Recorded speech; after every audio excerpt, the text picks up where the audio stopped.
اس سے معلوم ہوا کہ زندگی بعد موت کا سوال محض ایک عقلی اور فلسفیانہ سوال نہیں ہے بلکہ عملی زندگی کا سوال ہے، اور جب بات یہ ہے تو ہمارے لیے اس معاملے میں شک اور تردد کے مقام پر ٹھہرنے کا کوئی موقع نہیں ہے۔ شک کے ساتھ جو رویہ ہم زندگی میں اختیار کریں گے وہ بھی لامحالہ انکار ہی کے رویے جیسا ہوگا، لہٰذا ہم بہرحال اس امر کا تعین کرنے پر مجبور ہیں کہ آیا موت کے بعد کوئی اور زندگی ہے یا نہیں۔ اگر سائنس اس کے تعین میں ہماری مدد نہیں کرتا تو ہمیں عقلی استدلال سے مدد لینی چاہیے۔ اچھا، تو عقلی استدلال کے لیے ہمارے پاس کیا مواد ہے؟ ہمارے سامنے ایک تو خود انسان ہے اور دوسرے یہ نظام کائنات۔ ہم انسان کو اس نظام کائنات کے اندر رکھ کر دیکھیں گے کہ جو کچھ انسان میں ہے آیا اس کے سارے مقتضیات اس نظام میں پورے ہو جاتے ہیں یا کوئی چیز بچی رہ جاتی ہے جس کے لیے کسی دوسری نوعیت کے نظام کی ضرورت ہو۔ دیکھیے، انسان ایک تو جسم رکھتا ہے جو بہت سے معدنیات، نمکیات، پانی اور گیسوں کا مجموعہ ہے۔ اس کے جواب میں کائنات کے اندر بھی مٹی، پتھر، دھاتیں، نمک، گیسیں، دریا اور اسی جنس کی دوسری چیزیں موجود ہیں۔ ان چیزوں کو کام کرنے کے لیے جتنے قوانین کی ضرورت ہے وہ سب کائنات کے اندر کار فرما ہیں، اور جس طرح وہ باہر کی فضا میں پہاڑوں، دریاؤں اور ہواؤں کو اپنے حصے کا کام پورا کرنے کا موقع دے رہے ہیں، اسی طرح انسانی جسم کو بھی ان قوانین کے تحت کام کرنے کا موقع حاصل ہے۔ پھر انسان ایک ایسا وجود ہے جو گرد و پیش کی چیزوں سے غذا لے کر بڑھتا اور نشو و نما حاصل کرتا ہے۔ اسی جنس کے درخت، پودے اور گھاس پھوس کائنات میں بھی موجود ہیں، اور وہ قوانین بھی یہاں پائے جاتے ہیں جو نشو و نما پانے والے اجسام کے لیے درکار ہیں۔ پھر انسان ایک زندہ وجود ہے جو اپنے ارادے سے حرکت کرتا ہے، اپنی غذا خود اپنی کوشش سے فراہم کرتا ہے، اپنے نفس کی آپ حفاظت کرتا ہے اور اپنی نوع کو باقی رکھنے کا انتظام کرتا ہے۔ کائنات میں اس جنس کی بھی دوسری بہت سی قسمیں موجود ہیں۔ خشکی، تری اور ہوا میں بے شمار حیوانات پائے جاتے ہیں، اور وہ قوانین بھی تمام اور کمال یہاں کار فرما ہیں جو ان زندہ ہستیوں کے پورے دائرہ عمل پر حاوی ہونے کے لیے کافی ہیں۔ ان سب سے اوپر انسان ایک اور نوعیت کا وجود بھی رکھتا ہے جس کو ہم اخلاقی وجود کہتے ہیں۔ اس کے اندر نیکی اور بدی کرنے کا شعور ہے، نیک اور بد کی تمیز ہے، نیکی اور بدی کرنے کی قوت ہے، اور اس کی فطرت یہ مطالبہ کرتی ہے کہ نیکی کا اچھا اور بدی کا برا نتیجہ ظاہر ہو۔ وہ ظلم اور انصاف، سچائی اور جھوٹ، حق اور ناحق، رحم اور بے رحمی، احسان اور احسان فراموشی، فیاضی اور بخل، امانت اور خیانت اور ایسی ہی مختلف اخلاقی صفات کے درمیان فرق کرتا ہے۔ یہ صفات عملاً اس کی زندگی میں پائی جاتی ہیں، اور یہ محض خیالی چیزیں نہیں ہیں بلکہ بالفعل ان کے اثرات انسانی تمدن پر مرتب ہوتے ہیں۔ لہٰذا انسان جس فطرت پر پیدا ہوا ہے اس کا شدت کے ساتھ یہ تقاضا ہے کہ جس طرح اس کے افعال کے طبعی نتائج رونما ہوتے ہیں اسی طرح اخلاقی نتائج بھی رونما ہوں۔ مگر نظام کائنات پر گہری نظر ڈال کر دیکھیے،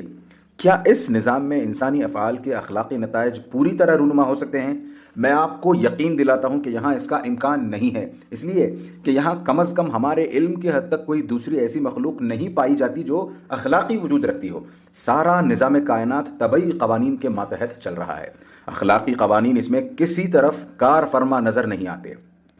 یہاں روپے میں وزن اور قیمت ہے مگر سچائی میں نہ وزن ہے نہ قیمت ہے۔ یہاں آم کی گٹھلی سے ہمیشہ آم پیدا ہوتا ہے، مگر حق پرستی کا بیج بونے والے پر کبھی پھولوں کی بارش ہوتی ہے اور کبھی بلکہ اکثر جوتیوں کی۔ یہاں مادی عناصر کے لیے مقرر قوانین ہیں جن کے مطابق ہمیشہ مقرر نتائج نکلتے ہیں، مگر اخلاقی عناصر کے لیے کوئی مقرر قانون نہیں ہے کہ ان کی فعلیت سے ہمیشہ مقرر نتائج نکل سکیں۔ طبعی قوانین کی فرمانروائی کے سبب سے اخلاقی نتائج کبھی تو نکل ہی نہیں سکتے، کبھی نکلتے ہیں تو صرف اس حد تک جس کی اجازت طبعی قوانین دے دیں، اور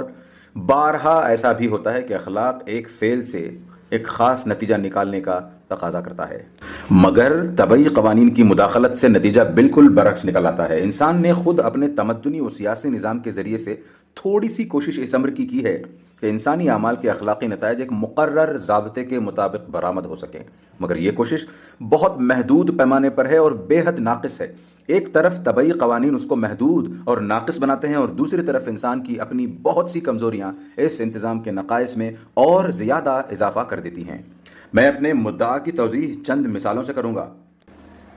دیکھیے، ایک شخص اگر کسی دوسرے شخص کا دشمن ہو اور اس کے گھر میں آگ لگا دے تو اس کا گھر جل جائے گا، یہ اس کے فعل کا طبعی نتیجہ ہے۔ اس کا اخلاقی نتیجہ یہ ہونا چاہیے کہ اس شخص کو اتنی ہی سزا ملے جتنا اس نے ایک خاندان کو نقصان پہنچایا ہے، مگر اس نتیجے کا ظاہر ہونا اس بات پر موقوف ہے کہ آگ لگانے والے کا سراغ ملے، وہ پولیس کے ہاتھ آ سکے، اس پر جرم ثابت ہو، عدالت پوری طرح اندازہ کر سکے کہ آگ لگنے سے اس خاندان کو اور اس کی آئندہ نسلوں کو ٹھیک ٹھیک کتنا نقصان پہنچا ہے، اور پھر انصاف کے ساتھ اس مجرم کو اتنی ہی سزا دے۔ اگر ان شرطوں میں سے کوئی شرط بھی پوری نہ ہو تو اخلاقی نتیجہ یا تو بالکل ہی ظاہر نہ ہوگا یا اس کا صرف ایک تھوڑا سا حصہ ظاہر ہو کر رہ جائے گا، اور یہ بھی ممکن ہے کہ اپنے حریف کو برباد کر کے وہ شخص دنیا میں مزے سے پھولتا پھلتا رہے۔ اس سے بڑے پیمانے پر ایک اور مثال لیجئے۔ چند اشخاص اپنی قوم میں اثر پیدا کر لیتے ہیں اور ساری قوم ان کے کہنے پر چلتی ہے۔ اس پوزیشن سے فائدہ اٹھا کر وہ لوگوں میں قوم پرستی کا اشتعال اور ملک گیری کا جذبہ پیدا کرتے ہیں، گرد و پیش کی قوموں سے جنگ چھیڑ دیتے ہیں، لکھوکھا آدمیوں کو ہلاک کر دیتے ہیں، ملک تباہ کر ڈالتے ہیں اور کروڑوں انسانوں کو ذلیل اور پست زندگی بسر کرنے پر مجبور کرتے ہیں۔ انسانی تاریخ پر ان کی ان کارروائیوں کا ایسا زبردست اثر پڑتا ہے جس کا سلسلہ آئندہ سینکڑوں برس تک پشت در پشت اور نسل در نسل پھیلتا جائے گا۔ کیا آپ سمجھتے ہیں کہ یہ چند اشخاص جس جرم عظیم کے مرتکب ہوئے ہیں اس کی مناسب اور منصفانہ سزا ان کو کبھی اس دنیاوی زندگی میں مل سکتی ہے؟ ظاہر ہے کہ اگر ان کی بوٹیاں بھی نوچ ڈالی جائیں، اگر ان کو زندہ جلا ڈالا جائے یا کوئی اور سزا دے دی جائے جو انسان کے بس میں ہے، تب بھی کسی طرح وہ اس نقصان کے برابر سزا نہیں پا سکتے جو انہوں نے کروڑہا انسانوں کو اور ان کی آئندہ بے شمار نسلوں کو پہنچایا ہے۔ موجودہ نظام کائنات جن طبعی قوانین پر چل رہا ہے، ان کے تحت کسی طرح یہ ممکن نہیں ہے کہ وہ اپنے جرم کے برابر سزا پا سکیں۔ اسی طرح ان نیک انسانوں کو لیجئے جنہوں نے نوع انسانی کو حق اور راستے کی تعلیم دی اور ہدایت کی روشنی دکھائی، جن کے فیض سے بے شمار انسانی نسلیں صدیوں سے فائدہ اٹھا رہی ہیں اور نامعلوم آئندہ کتنی صدیوں تک اٹھاتی چلی جائیں گی۔ کیا یہ ممکن ہے کہ ایسے لوگوں کی خدمات کا پورا صلہ ان کو اس دنیا میں مل سکے؟ کیا آپ تصور کر سکتے ہیں کہ موجودہ طبعی قوانین کی حدود کے اندر ایک شخص اپنے اس عمل کا پورا صلہ حاصل کر سکتا ہے جس کا رد عمل اس کے مرنے کے بعد ہزاروں برس تک اور بے شمار انسانوں تک پھیل گیا ہو؟ جیسا کہ میں ابھی بیان کر چکا ہوں، اول تو موجودہ نظام کائنات جن قوانین پر چل رہا ہے ان کے اندر اتنی گنجائش ہی نہیں ہے کہ انسانی افعال کے اخلاقی نتائج پوری طرح مرتب ہو سکیں۔ دوسرے، یہاں چند سال کی زندگی میں انسان جو بھی عمل کرتا ہے اس کے رد عمل کا سلسلہ اتنا وسیع ہوتا ہے اور اتنی مدت تک جاری رہتا ہے کہ صرف اسی کے پورے نتائج وصول کرنے کے لیے ہزاروں بلکہ لاکھوں برس کی زندگی درکار ہے، اور موجودہ قوانین قدرت کے ماتحت انسان کو اتنی زندگی ملنی ناممکن ہے۔ اس سے معلوم ہوا کہ انسانی ہستی کے خاکی، عضوی اور حیوانی عناصر کے لیے تو موجودہ طبعی دنیا فزیکل ورلڈ اور اس کے طبعی قوانین کافی ہیں، مگر اس کے اخلاقی عناصر کے لیے یہ دنیا بالکل ناکافی ہے۔ اس کے لیے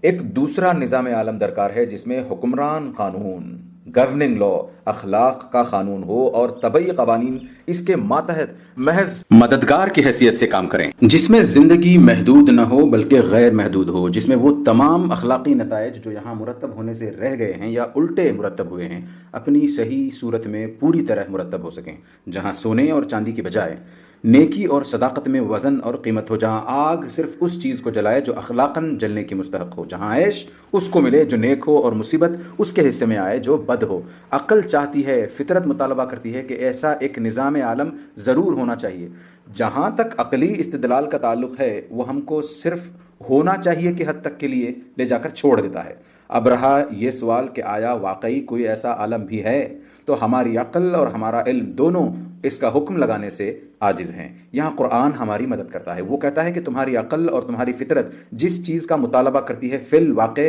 وہ ہونے والی ہے۔ موجودہ نظام عالم جو طبعی قوانین پر بنا ہے ایک وقت میں توڑ ڈالا جائے گا، اس کے بعد ایک دوسرا نظام بنے گا جس میں زمین و آسمان اور ساری چیزیں ایک دوسرے ڈھنگ پر ہوں گی۔ پھر اللہ تعالیٰ تمام انسانوں کو جو ابتدائی آفرینش سے قیامت تک پیدا ہوئے تھے دوبارہ پیدا کرے گا اور بیک وقت ان کو اپنے سامنے ان سب کو جمع کرے گا۔ وہاں ایک ایک شخص کا، ایک ایک قوم کا اور پوری انسانیت کا ریکارڈ ہر غلطی اور ہر فروگزاشت کے بغیر محفوظ ہوگا۔ ہر شخص کے ایک ایک عمل کا جتنا رد عمل دنیا میں ہوا ہے اس کی پوری روداد موجود ہوگی۔ وہ تمام نسلیں گواہوں کے کٹہرے میں حاضر ہوں گی جو اس رد عمل سے متاثر ہوئی۔ ایک ایک ذرہ جس پر انسان کے اقوال اور افعال کے نقوش ثبت ہوئے تھے اپنی داستان سنائے گا۔ خود انسان کے ہاتھ اور پاؤں اور آنکھ اور زبان اور تمام اعضاء شہادت دیں گے کہ ان سے اس نے کس طرح کام لیا ہے۔ پھر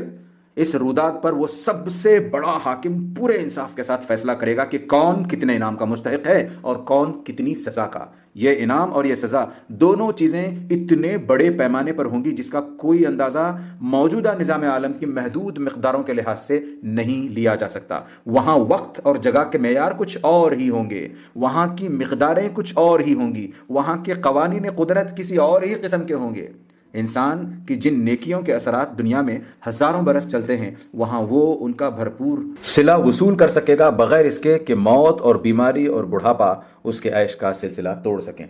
اور اسی طرح انسان کی جن برائیوں کے اثرات دنیا میں ہزارہا برس تک اور بے شمار انسانوں تک پھیلتے رہے ہیں، وہ ان کی پوری سزا بھگتے گا بغیر اس کے کہ موت اور بے ہوشی آ کر اسے تکلیف سے بچا سکے۔ ایسی ایک زندگی اور ایسے ایک عالم کو جو لوگ ناممکن سمجھتے ہیں، مجھے ان کے ذہن کی تنگی پر ترس آتا ہے۔ اگر ہمارے موجودہ نظام عالم کا موجودہ قوانین قدرت کے ساتھ موجود ہونا ممکن ہے، تو آخر ایک دوسرے نظام عالم کا دوسرے قوانین کے ساتھ وجود میں آنا کیوں ناممکن ہو؟ البتہ یہ بات کہ واقع میں ایسا ضرور ہوگا تو اس کا یقین نہ دل سے ہو سکتا ہے اور نہ علمی ثبوت سے۔ اس کے لیے ایمان بالغیب کی ضرورت ہے۔ قرآنی استدلال: واللہ انزل من السماء ماء فاحیا به الارض بعد موتها ان فی ذلک لآیۃ لقوم یسمعون، سورۃ النحل۔ تم ہر برسات میں دیکھتے ہو کہ اللہ نے آسمان سے پانی برسایا اور یکایک مردہ پڑی ہوئی زمین میں اس کی بدولت جان ڈال دی۔ یقیناً اس میں ایک نشانی ہے سننے والوں کے لیے۔ تشریح: یعنی یہ منظر ہر سال تمہاری آنکھوں کے سامنے گزرتا ہے کہ زمین چٹیل میدان پڑی ہوئی ہے، زندگی کے کوئی آثار موجود نہیں، نہ گھاس پھوس ہے، نہ بیل بوٹے، نہ پھول پتی اور نہ کسی قسم کے حشرات الارض۔ اتنے میں بارش کا موسم آ گیا اور ایک دو چھینٹیں پڑتے ہی اس زمین میں سے زندگی کے چشمے ابلنے شروع ہو گئے۔ زمین کی تہوں میں دبی ہوئی بے شمار جڑیں یکایک جی اٹھیں اور ہر ایک کے اندر وہی نباتات کی پھر سے برآمد ہو گئی جو پچھلی برسات میں پیدا ہونے کے بعد مر چکی تھی۔ بے شمار حشرات الارض جن کا نام و نشان تک گرمی کے زمانے میں باقی نہ رہا تھا، یکایک پھر اسی شان سے نمودار ہو گئے جیسے پچھلی برسات میں دیکھے گئے تھے۔ یہ سب کچھ اپنی زندگی میں تم بار بار دیکھتے ہو، اور پھر بھی تمہیں نبی کریم صلی اللہ علیہ وسلم کی زبان سے یہ سن کر حیرت ہوتی ہے کہ اللہ تمام انسانوں کو مرنے کے بعد دوبارہ زندہ کرے گا۔ اس حیرت کی وجہ اس کے سوا اور کیا ہے کہ تمہارا مشاہدہ بے عقل حیوانوں کا سا مشاہدہ ہے۔ تم کائنات کے کرشموں کو تو دیکھتے ہو مگر ان کے پیچھے خالق کی قدرت اور حکمت کے نشانات نہیں دیکھتے، ورنہ یہ ممکن ہی نہ تھا کہ نبی کا بیان سن کر تمہارا دل نہ پکار اٹھتا کہ فی الواقع یہ نشانیاں اس کے بیان کی تائید کر رہی ہیں۔ زعم الذين كفروا ان لن يبعثوا قل بلى وربي لتبعثن ثم لتنبؤن بما عملتم وذلك على الله يسير۔ منکرین نے بڑے دعوے سے کہا کہ وہ مرنے کے بعد ہرگز دوبارہ نہ اٹھائے جائیں گے۔ ان سے کہو نہیں، میرے رب کی قسم تم ضرور اٹھائے جاؤ گے، پھر تمہیں ضرور بتایا جائے گا کہ تم نے دنیا میں کیا کچھ کیا ہے، اور ایسا کرنا اللہ کے لیے بہت آسان ہے۔ سورۃ التغابن۔ تشریح: یعنی ہر زمانے میں منکرین حق دوسری جس بنیادی گمراہی میں مبتلا ہیں اور جو بالآخر ان کی تباہی کی موجب ہوئی، وہ یہ تھی، اگرچہ کسی منکر آخرت کے پاس نہ پہلے یہ جاننے کا کوئی ذریعہ تھا، نہ آج ہے، نہ کبھی ہو سکتا ہے کہ مرنے کے بعد کوئی دوسری زندگی نہیں ہے، لیکن ان نادانوں نے ہمیشہ بڑے زور کے ساتھ یہی دعویٰ کیا ہے، حالانکہ قطعیت کے ساتھ آخرت کا انکار کر دینے کے لیے نہ کوئی عقلی بنیاد موجود ہے، نہ علمی بنیاد۔ یہ وہ مقصد ہے جس کے لیے بنی آدم کو مرنے کے بعد دوبارہ اٹھایا جائے گا، اور اسی میں اس کا سوال جواب بھی ہے کہ ایسا کرنے کی آخر ضرورت کیا ہے۔ اس برحق کائنات میں جس مخلوق کو کفر و ایمان میں سے کسی ایک راہ کے اختیار کرنے کی آزادی دی گئی ہو، اور جسے اس کائنات میں بہت سی چیزوں پر تصرف کرنے کا اقتدار بھی عطا کیا گیا ہو، اور جس نے کفر یا ایمان کی راہ اختیار کر کے عمر بھر اپنے اس اقتدار کو صحیح یا غلط طریقے سے استعمال کر کے بہت سی بھلائیاں یا بہت سی برائیاں خود اپنی ذمہ داری پر کی ہوں، اس کے بارے میں یہ تصور کرنا انتہائی غیر معقول بات ہے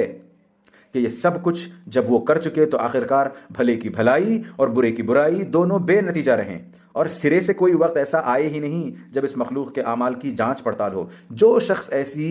غیر معقول بات کہتا ہے وہ لا محالہ دو حماقتوں میں سے ایک حماقت کا ارتکاب کرتا ہے۔ یا تو وہ یہ سمجھتا ہے کہ یہ کائنات ہے تو مبنی بر حکمت، مگر یہاں انسان جیسی با اختیار مخلوق کو غیر ذمہ دار بنا کر چھوڑ دیا گیا ہے، یا پھر وہ یہ سمجھتا ہے کہ یہ ایک الٹ اپ بنی ہوئی کائنات ہے۔ جسے بنانے میں سرے سے کسی حکیم کی حکمت کار فرما نہیں ہے۔ پہلی صورت میں وہ ایک متناقض بات کہتا ہے کیونکہ مبنی بر حکمت کائنات میں ایک با اختیار مخلوق کا غیر ذمہ دار ہونا صریحاً خلاف عدل و حکمت ہے، اور دوسری صورت میں وہ اس بات کی کوئی معقول توجیہ نہیں کر سکتا کہ ایک علل ٹک بنی ہوئی بے حکمت کائنات میں انسان جیسی ذی عقل مخلوق کا وجود میں آنا آخر کیسے